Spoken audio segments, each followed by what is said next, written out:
On the 80th anniversary of the liberation of Auschwitz comes an unprecedented exhibition about one of history's darkest moments. Auschwitz, not long ago, not far away, features more than 500 original objects, first-hand accounts, and survivor testimonies that tell the powerful story of the Auschwitz concentration camp, its history and legacy, and the underlying conditions that allowed the Holocaust to happen. On now exclusively at ROM. Tickets at rom.ca.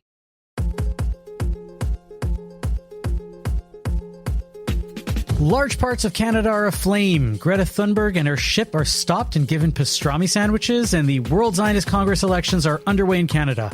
What lessons can we learn from results in the USA? I'm Avi Feingold, and along with Yedida Eisenstadt, who is inching ever closer to Rabbah status, and Matthew Leibl, hunkered down in smoky Manitoba, we are not in heaven.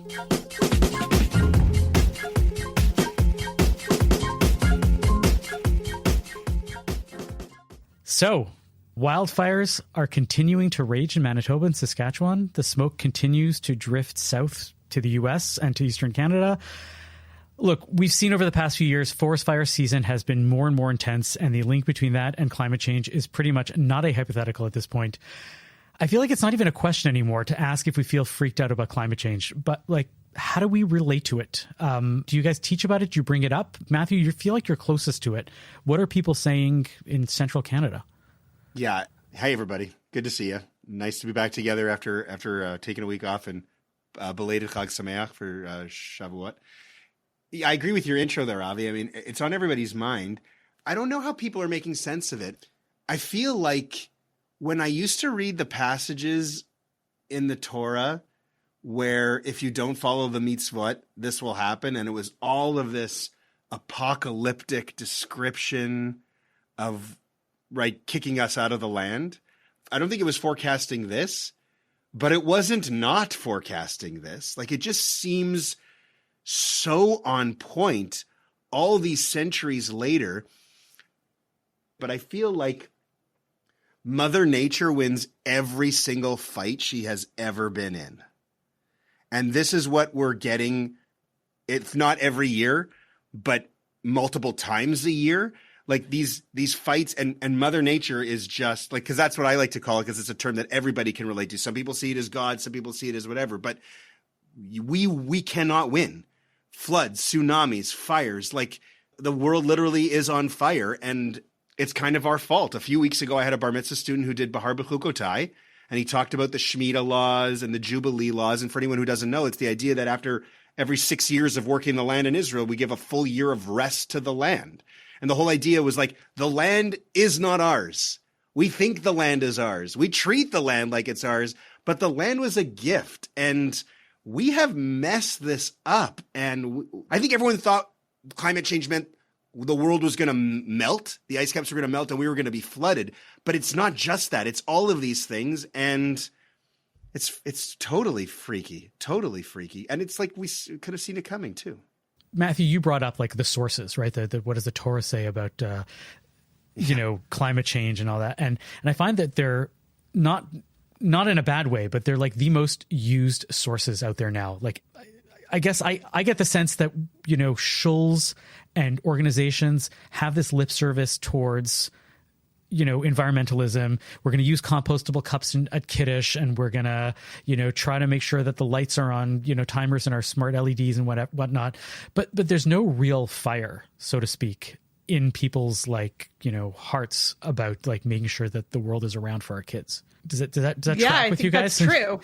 Does that track? I think that certainly one thing that I've been struck by that I think is a big cultural difference between Canadians and Americans is I find Canadians are much more sensitive to their consumption patterns and sort of usage of single-use plastic and reusable paper towels and reusable shopping bags, which may or may not have any actual effect. I'm not a scientist. This is not my area of expertise. I don't know how much any of that actually matters.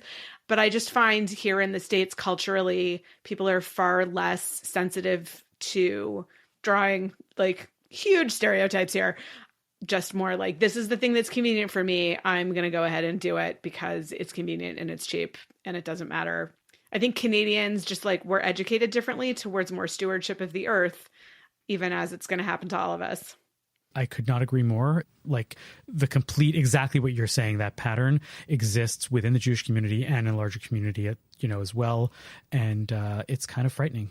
I think it's hard for people to know what one person can do in a lot of situations. And not like I'm excusing it, but I think it's hard to know, like, what do I do individually, me, Matthew Leibl, to counter the forest fires raging that are making it hard to breathe outside. And I don't know where you start. I think it's obviously like a collective problem, but it's very hard to get people to think like a collective.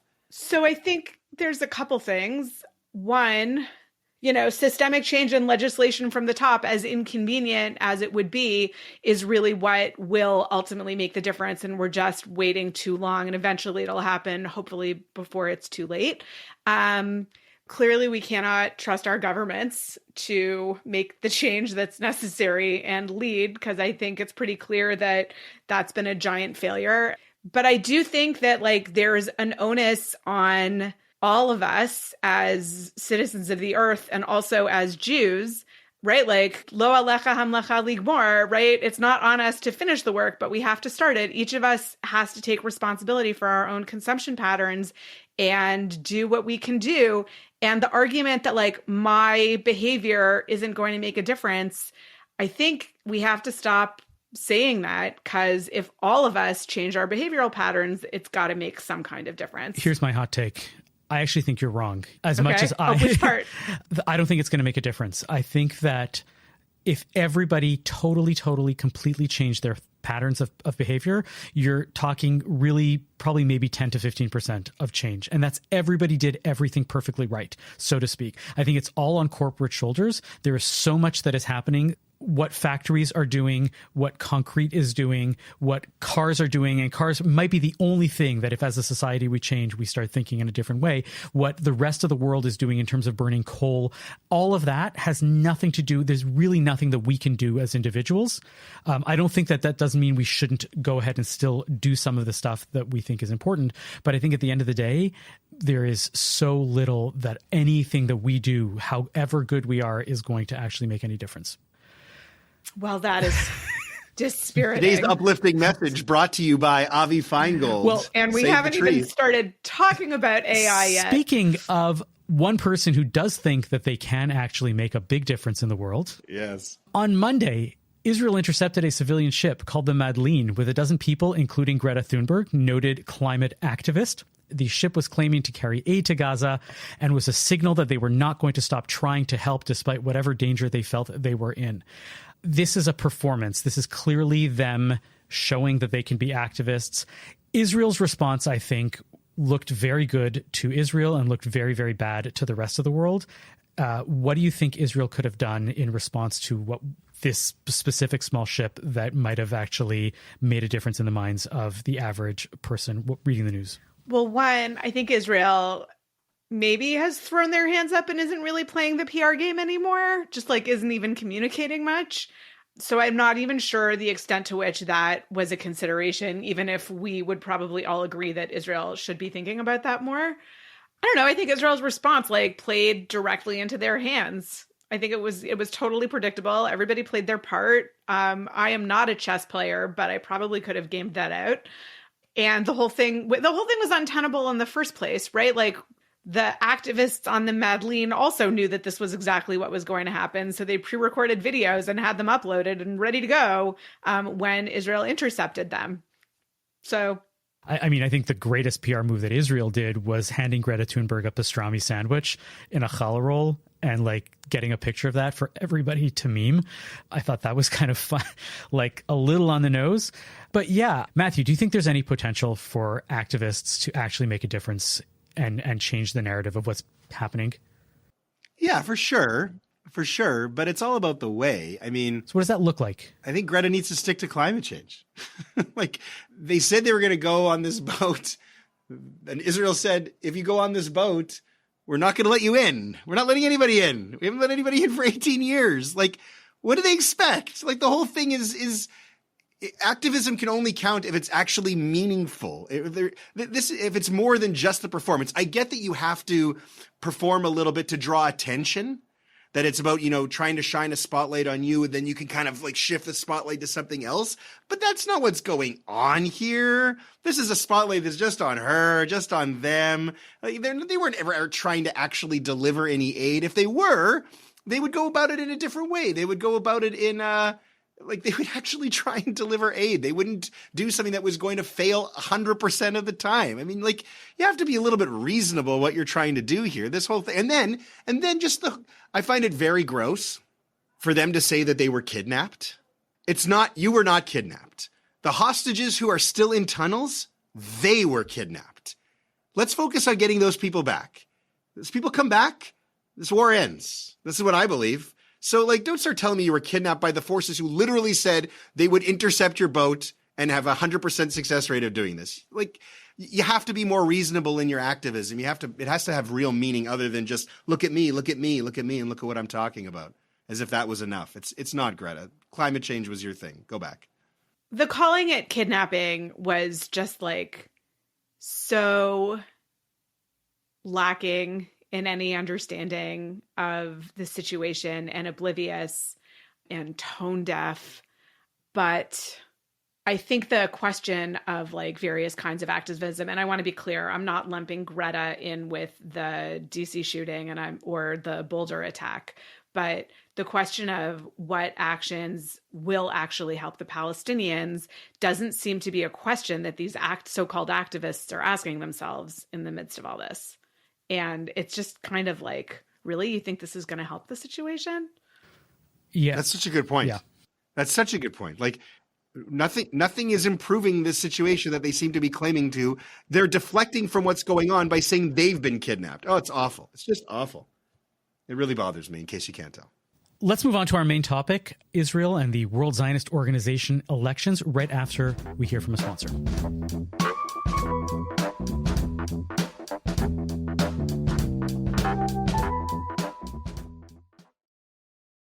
On the 80th anniversary of the liberation of Auschwitz comes an unprecedented exhibition about one of history's darkest moments. Auschwitz, not long ago, not far away, features more than 500 original objects, first-hand accounts, and survivor testimonies that tell the powerful story of the Auschwitz concentration camp, its history and legacy, and the underlying conditions that allowed the Holocaust to happen. On now exclusively at ROM. Tickets at rom.ca.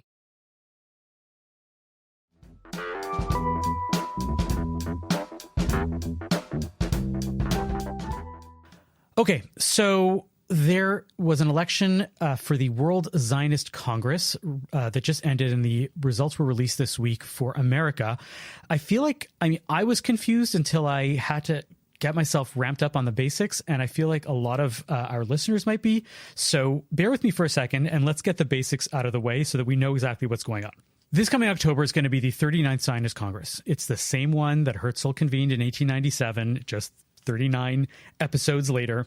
One of the central features of the Zionist Congress is to decide how agencies like the Jewish Agency, the Camp Israel, JNF, how they're run, how they're funded, and more importantly, how funds are dispersed through those agencies. So before the actual Congress, delegates need to be elected. This happens in three parts. Israel automatically designates its delegates based on the makeup of the Knesset. Whatever proportion of members of Knesset results in the same proportion of delegates. America gets its own slate of delegates, and then the rest of the world gets the last slice. These are all elected by the general population. In order to vote, you need to meet certain criteria, like you have to be Jewish, you have to be 18 years, you have to accept the Jerusalem program, the platform of the Zionist movement, and you have to pay your $5, become a member, and you get to vote. The U.S. elections ended on May 4th, and the rest of the world are in the middle of their voting period, including Canada. That ends on June 18th. We already have the results of the American election that give us a sense of where things are going, and that's what I want to be able to discuss. There are 22 slates of delegates in this year's elections. They range from secular Zionists to Jabotinskyites, all flavors of religious expression, including Dorshet Torah V'Tzion, which got 0.8% of the vote. And we have a delegate, a potential delegate from there on the show today, Yedida Eisenstadt. So I want to ask you first, what did I miss? What is it like to be on the slate of electors? What do you know from the inside? What did I miss from this whole intro? And you're shaking your head telling me you're probably not going to be an actual delegate, but you'll explain to us what's going on there. I am very far down that slate. So it's like Israeli parliament, that there's a list, and depending on how many seats your list gets determined. So I'm way far down. So I will not be a delegate. What did I learn? I learned that I am not a politician and not good at soliciting votes, but I felt like I had more of an understanding and a much heightened awareness about what the World Zionist Congress is, because I sort of like never really even heard of it before, which is bizarre, but I don't think I'd ever known about it before. And I think that it raises really interesting questions about the relationship between the worldwide diaspora Jewry and Israel. We're talking about $1 billion total. It's a lot of money. It's a lot of money, except that it's also not a lot of money when you stop to think about it. You know, it's not like any one of the organizations that are getting their funding from the World Zionist Congress is actually getting their entire budget, paid for, right? This is just like getting Federation and they say, well, we'll give you 10% of your budget. Fair. So many, many, many different Jewish organizations have different priorities. And across the spectrum of these Jewish groups that ran slates, the argument is, this is our opportunity to make our diasporic Jewish voice matter in Israeli politics. Like, this is the table. This is where the conversation happens. This is where delegates elected by world Jewry meet with Israeli politicians and negotiate, the next 5 years of financial priorities. I also knew very, very little about this organization, like Yedida was saying. And that immediately makes me think, how important is it really? Like, is this working? Why didn't I know about this? What is going on here? Can we take a step back for a second? Should diaspora Jews really have a big role in Israeli government and in the spending of this? I think I need to be convinced of all of this. There was an article that we kind of shared with each other we read from a month ago by this guy, Martin Olener. It's time for the WZO to go. Like, he makes this whole argument to get rid of it. And I just found it really fascinating because the money, all these groups, it feels like it's about the politics. They care more about, the Orthodox seem to care more about blocking the reform from getting involved and getting the vote than they do for actually doing something with the Congress. Like, it just sounds like another one of these cliche, stereotypical, but kind of true Jewish group arguments. Like, do we really need them controlling whether it's a lot of money or not? $1 billion sounds pretty good to me. I don't know. Like, this whole thing, there's something about it that hits me as being... My analogy for what I seem to see is going on with the World Zionist Congress is, like I said, I mentioned before, federations, right? When everybody donates to the Winnipeg Federation, and the Winnipeg Federation has an allocations committee, and they look at all the different charities and that apply to them, and they say, hey, you deserve this amount of money, you deserve this amount of money based on how much money we have and based on need and based on how good the organization actually is. And they have a whole set of criteria. What's going on here is essentially saying, well, imagine if every Jew in Winnipeg got a vote to decide how you get to be a member of the allocations committee based on how many people you get to vote. And then therefore you're going to get to decide how to allocate the money. So if every, under 25-year-old in Winnipeg decided to really get out the vote, and they are the massive 40% block of people that win that election, then all of a sudden every party at University of Manitoba is going to be covered through Hillel, and they're going to decide that all of that is important. And the Simkin Center, they're going to get a little bit of money. We don't care about them, those old people or whatever, right? That's the thing that's going on, is that instead of having an allocations committee, we're opening it up to a global vote. Yeah, that sounds ridiculous. And it sounds, your analogy is good. That just sounds ridiculous. So in a way, I think my feeling, the reason why I thought it was icky was this isn't anything noble about Zionism. This is just about like, oh, people are like, oh my God, there's $1 billion a year for the next 5 years. If I put a bunch of people together and we vote, our movement is going to get some of that money. Right. And by extension, potentially blocking other people. So like when you put it that way, it feels a little crass and like not great. I mean, you could frame it differently and it would be a little bit more noble. Let's hear. That these different groups believe in their priorities for the Jewish people and they want to see them realized. And in order to realize those priorities, they need financial support. Yeah, I think that's fair and that's true. But I think once you open it up to this election. So it becomes this idea it's a like popularity contest. Yeah. The reform movement should say, this is our demographics. This is what we need. This is how much you should give us. And then hand it off to the World Zionist Congress allocation committee and move on. And that's it. Instead of like you have this like weird backstabby politics going on where the Haredim are basically in there because they realize that we hate Zionism, but we like, getting funds for our yeshivas even more. And then you have other people just in there just to block other people, right? There's these coalitions of left-wingers and coalitions of right-wingers that are basically just around to take away votes from like the other groups. And I'm like, that's silly. That's dumb. And it doesn't feel... And how is this at all like in the spirit of Herzl in 1897? Like it just seems to it's not like that at all. I think the link is so weak. But I think again, it raises really interesting questions about the relationship between diaspora Jewry and Israel, and that's as we all know, a really complicated relationship.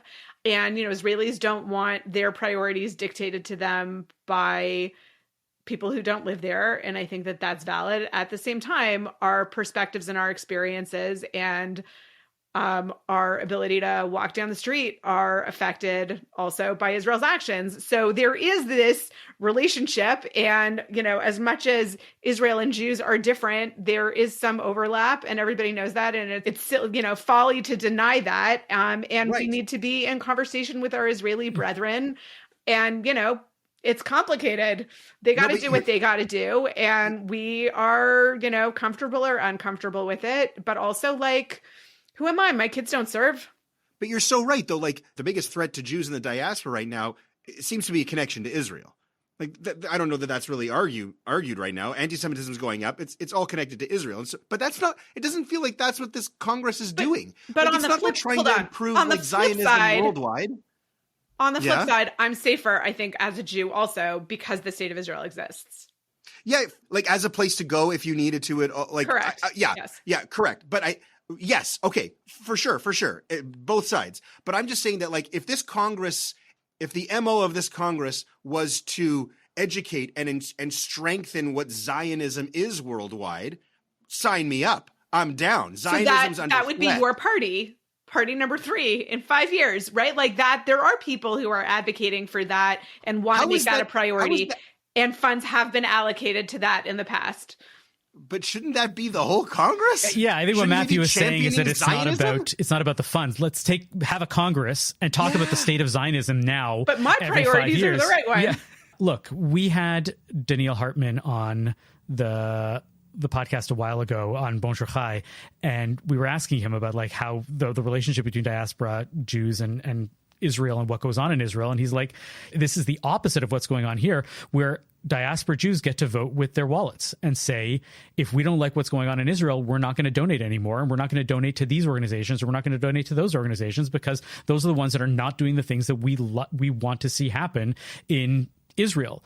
And I think that that's a very valid, way of being able to put our voice, out into what's going on in Israel, is to say, you keep asking us for funds. We're going to say this is worthy and that's not worthy. And individuals, I think, have every right and even a responsibility to do stuff like that. But in this case, I think, like I said, it feels as if the noble idea of what's going on with the World Zionist Congress and World Zionist Organization has like moved away. But I think that's also a function of like the breakdown of politics. Mm-hmm.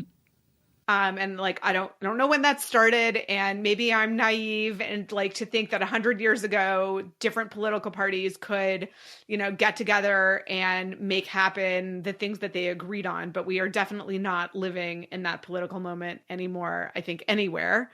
But like 100 years ago, people, I think, maybe tried to work together a little bit better towards what they could agree on. And I just don't think anybody's doing that anymore. And we are all losing, right? Like, to go back to climate change, if everybody who knew this was a giant problem and wanted to see a planet for their children got together to make that happen, and it wasn't about, politics on the right and the left and different countries and who's financially responsible and we in the developing world, it's now time for us to get to develop cheaply. And sorry if that's bad for you, developed world, right? Like, if people could, come together and, reach the sensible solutions and compromises that everybody knows where we're going, like, we'd all be better for it. You look at even the Haredi community. The main Haredi world was split into two camps, where one group was saying it's not only, we shouldn't vote, but it's forbidden to vote. It's idolatry. 5 years ago was the first time that the Haredi movement realized, hey, there's all these funds, and they put together a slate of people, even though, this is associated with Zionism and they don't otherwise want to have anything to do with Zionism. You had these rabbis that were like, no, this is idolatry. And this happened this year as well, where they said, do not go to vote. It is forbidden. And yet the Eretz HaKodesh, which is the largest Haredi slate, got about 10 or 12%. So I don't know if you heard, there's this crazy story that happened as a result of this Haredi drama. Merkaz, which is the conservative movement, had posters and ads that were written in the style of a Pashkeville, right? Those posters you see in Israel, the ones with black letters on white, quoting the Haredi leaders who were calling the vote for the World Zionist Congress idolatry, right? None of the quotes were incorrect. They were actually factually correct quotes from these rabbis, but they didn't tell anybody that, like, yes, it's Merkaz USA. It's the conservative movement that is actually telling you to do this stuff. They were trying to suppress the Haredi vote. Exactly. And then it came out, and the World Zionist Congress actually made a huge deal about it. They censured them. They made them offer a public apology. And I just find it interesting that, like, even the conservative movement felt threatened enough to be able to say, well, hey, let's suppress other people's votes so that maybe we'll actually get some more of our own. That was definitely part of the right-wing Orthodox world has discovered that this is open to them. And, like, historically, it's more the liberal movements that have a much bigger vote share. And people that are Zionists, you mean, shifting. and that agree with, like, what Zionism is, which is one of the things that they make you do when you want to vote. So, like, something that should be a unifying exercise has become incredibly divisive. Yeah, and horribly corrupt. And I think I don't think I've learned anything that has made me like this or be in favor of it. I mean, I think it's so cool that Yedidah's on a slate, personally, like among our colleague and our friend. But otherwise, this thing sounds like just a disaster. It sounds like shul politics to the nth degree. For Matthew, everything is down to shul politics, right? That is the analogy for everything, which is fine, and that works. But, like, one of the ways in which we can perceive this is, instead of writing and thinking and publishing op-eds about Israel, people are basically saying, hey, here's our ideas, you get to vote on them. And it's sort of almost like Model UN, even to a certain extent, where the ideas are being battled out in public and people get to discuss and, promote their idea and see what it is that's getting across. You get to, like, hash it all out in a public space and say, if you are swayed by this argument, well, then vote for that. And if you are swayed by that argument, you get to vote for that. I mean, I guess if I believe that could ever actually happen, but the way that this is the premise on which it's built, that's not what's going on. This is not a forum for diaspora Jews who feel connected to Israel to find a place where their voice can get through and they can affect real change. I don't see any of that. I see a bunch of people selfishly grabbing over money. I don't see Zionism. I don't see any of it. I don't get it at all. I think that probably, again, to be more generous, that, like, in its ideal form, yes, that's what this is, right? Like, hatched 100 years ago when men were honorable, then, people could have real conversations about ideas and reach compromise and, like, do things that had, like, practical positive effects. We are so stuck right now. We can't even talk to each other. We can't find common ground. We can't say, yeah, this would be a net good both for diaspora Jews and for the Jewish people in Israel. Like, we can't even have those conversations anymore. So because this is a relic of that time, it continues to exist. And, I, for one, would like to believe that it could exist again in its ideal form. But again, I'm hopelessly naive. Just to make the case also, I think there's something to be, I think we just need to say this part also. If you want to have a say in what happens in Israel, then, go there and be somebody who can vote there. And I, as a person who doesn't live in Israel, I'm sympathetic on all sides. But when people want to talk to me about the Israeli election, I don't vote there. I'm supposed to have opinions, I guess, but it doesn't matter because I can't vote. Well, if you are in Canada, you do get a vote, at least in the World Zionist Congress elections, until June 15th, and you can go visit the website to find out all the different things. Our sister podcast, North Star, with Ellen Bessner, had a great roundtable with the various groupings and blocks that were actually having slates of electors in Canada, and you can go listen to that on the North Star feed. Let's move on to our Devar Torah. Parshat Beha'alotcha, where the people who their family members that had died over the first Passover, who were not able to take part in the Passover sacrifice, go to Moses and say, we would like to also be part of Passover, but we were not part of that, and we would like a do-over. We want a second chance. And Moshe doesn't know what to do, and he goes and asks God, and God says, yeah, sure, I think that's a good idea. And because of that, Pesach Sheni becomes a thing, and there's a lot of academic and scholarly work around what the concept behind Pesach Sheni is, and I don't want to get into it, but at the simple level, it was a recognition that people who were underrepresented, who were left out, wanted to have their say and wanted to have something happen, and it happened. And there are other cases, as we will see coming up in the future, in Bamidbar even, when that happens. But it really got me thinking about do-overs. And, I think the classic do-over is if I could do high school again, I would totally kill it. I would totally be awesome in high school because I know so much more now. But without thinking about high school, are there any do-overs that you guys would want to do over and say, yeah, I think I do much better at this the second time around? Well, I didn't exactly go there. But I was thinking that I used Pesach Sheni once with my wife, Heather. We've been married for... This summer will be our 11th anniversary, and it wasn't the first or second one, but there was an anniversary early in there where it wasn't so much, if I remember, that I missed it, but we had some circumstances where we were traveling or we were somewhere and we couldn't celebrate it, we couldn't have our moment together, the two of us. So I proposed, citing this parsha, that we just do it, our anniversary is August 17th, that we would do it on September 17th. And so that year it worked. And we did, at least I thought it worked. I'm sure Heather was not a big fan. But that was a do-over that I kind of used in my life. I don't think of going back and doing high school again. High school is fine. I'm fine. I'm good with it. I'm okay with how it all went. But I liked it in the spirit of, if there's something big like that and circumstances get in your way, you don't have to just sit there and cry and wait an entire year. You can try and make good a month later. So I tried to use that once. I think she said I wasn't allowed to ever do that again, which is fair as well. Sure. But that was kind of my move, my do-over move. I'm going to say this because I know my husband listens to this podcast. I'm going to say I make mistakes all the time and would very often love a do-over. So that's maybe his anniversary present. But can I offer some related Torah? Yes, on please, this point? Please.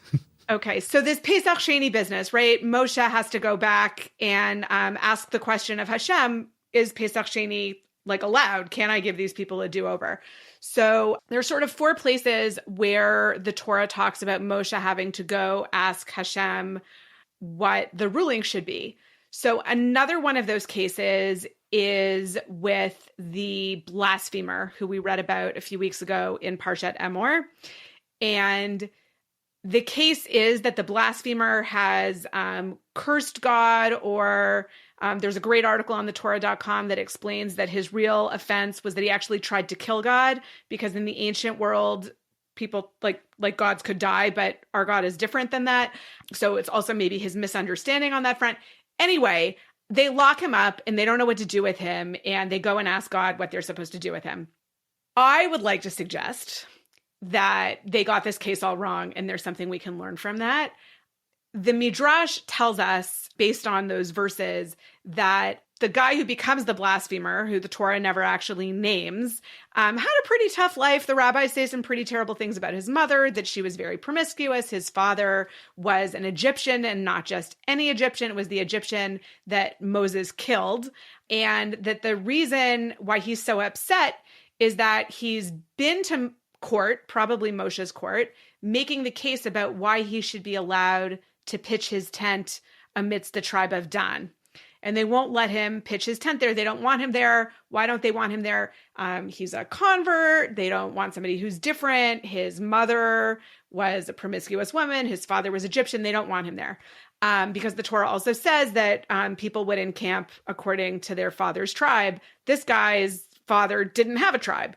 So he gets very upset and the ruling goes against him. He cannot pitch his tent in the tribe of Dan, but they also don't tell him where he can pitch his tent, and he really has nowhere to go, and it's terrible. So I would like to propose that Moshe and the leadership at that time waited too long to go ask Hashem, ask God what they should do in that situation. That if they got a do-over, they should go and ask God where this person can live amidst his people, rather than waiting for all hell to break loose and needing to go to God to decide whether or not this person had to be killed.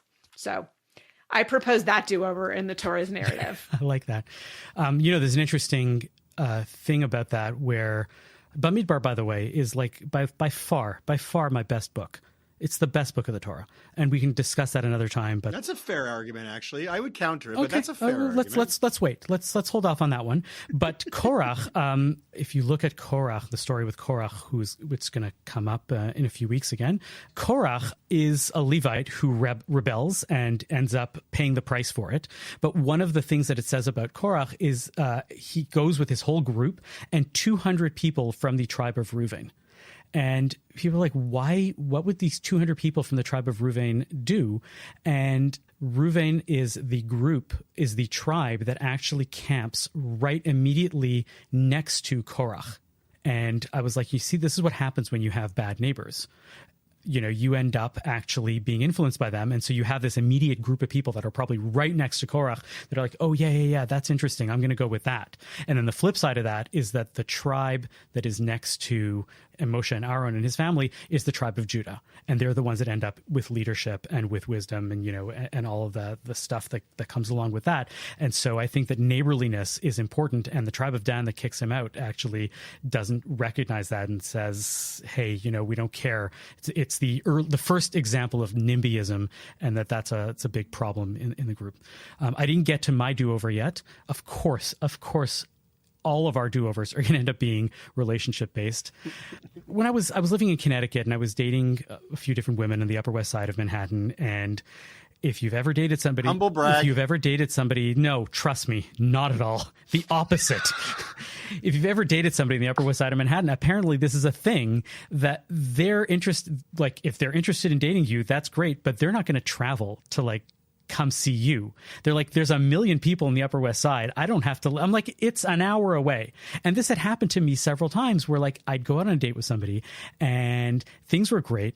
And then I'd find out at the end of the date, they're like, yeah, that's great. When are you coming in next? I'm like, I'll come in, but are you ever going to come to Connecticut? And they're like, no, I don't leave the Upper West Side for dating. That's not how I work. Because there's just so many people to date. So I end up on this date with this woman, and at the end of the date, it goes really, really well. And at the end of the date, it seems like things are great. And I say, hey, I want you to know that if this relationship moves much past here, that I don't want to be the guy who's always traveling into Manhattan. I'd like to know that there's equality and that you're also doing that. And if not, then I don't need to keep this going. And this woman looks at me and she's like, what relationship? We just had one date. And I'm like, yeah, you're right. I misspoke. I was trying to just be all positive and great and saying that hey, I wanted to want to do this again, and I want to know, are you the type of person to do this? And so that was a total do-over moment. Thankfully, that person is married to me for almost 19 years now, and so not the worst thing that happened. But that's just what relationships do, I think. I love that story. That is a really good story. I did have a save, it worked out. I was like, hey, it's fine. You're right. One more date. I'll come in. We'll discuss one date at a time. And that's what happened. One date at a time. And then one date to one date to one date. And that's it.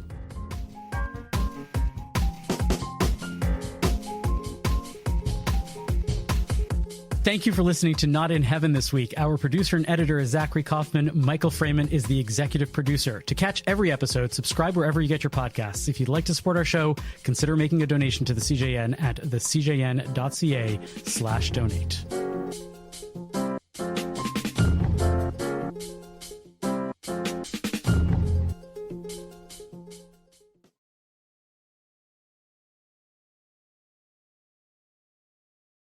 On the 80th anniversary of the liberation of Auschwitz comes an unprecedented exhibition about one of history's darkest moments. Auschwitz, Not Long Ago, Not Far Away, features more than 500 original objects, first-hand accounts, and survivor testimonies that tell the powerful story of the Auschwitz concentration camp, its history and legacy, and the underlying conditions that allowed the Holocaust to happen. On now exclusively at ROM. Tickets at rom.ca.